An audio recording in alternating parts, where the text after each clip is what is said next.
All right, so move on to the next segment. We're going to pivot over here to the world of college football, and I'll be sharing my thoughts on Brian Kelly being fired by LSU. So, the news broke Sunday. For the third Sunday in a row, we've seen a college football coach from a top-tier program being fired. A few weeks ago, it was James Franklin, former head coach for Penn State. The following week, we saw Billy Napier be fired by the Florida Gators. This previous Sunday, we just saw Brian Kelly being fired by LSU. So he was fired by LSU on Sunday. After 4 seasons at LSU, Brian Kelly has been fired by the program. And Brian Kelly is owed around $50 to $54 million in buyout money by LSU. So I'll be sharing my thoughts on Brian Kelly being fired. Whew. Let it loose, Thomas. This was a great choice by LSU. Brian Kelly, in my opinion, was always overrated as a head coach. Always overrated, in my opinion. Several opportunities wasted at LSU to compete for a title, and several opportunities to at least compete for a SEC title since he's been there for the last 4 years at LSU. And his record against ranked opponents, not good. 5-10 against ranked opponents. The LSU Tigers are 5-3 this season, and they actually had a chance with their roster to win it all this year. But they got outplayed and outcoached by teams in the SEC like Ole Miss, Vanderbilt, and Texas A&M that gave them the complete belt-to-ass treatment that really dismissed Brian Kelly from his duties coaching at LSU. But I don't want to hear it. This man literally abandoned Notre Dame.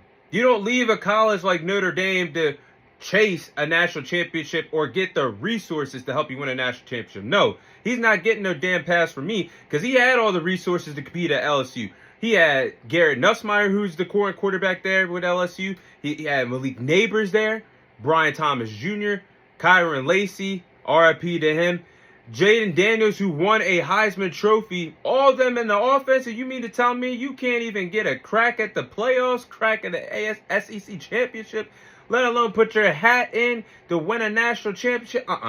Brian Kelly was always overrated. I'm glad he got the boot out of LSU because the man was not who he thought he was.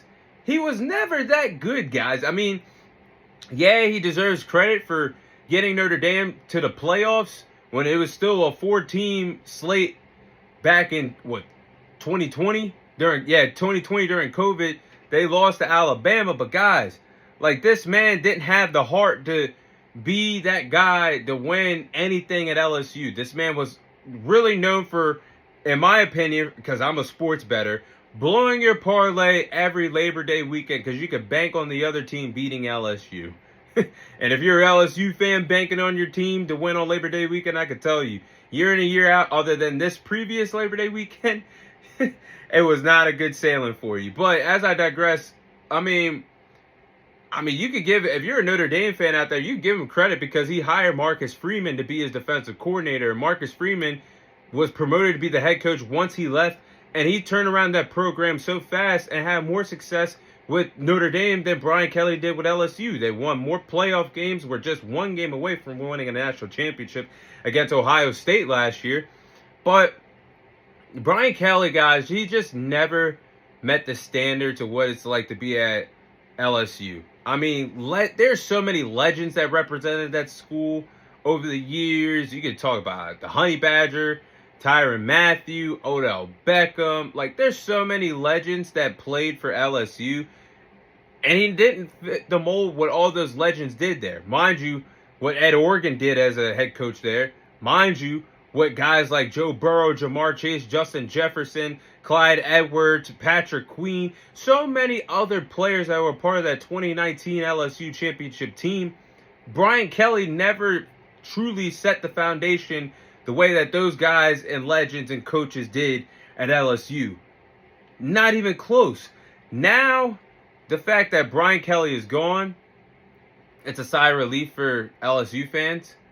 Now that this head coaching position is gone, this is honestly the hottest opening in the country.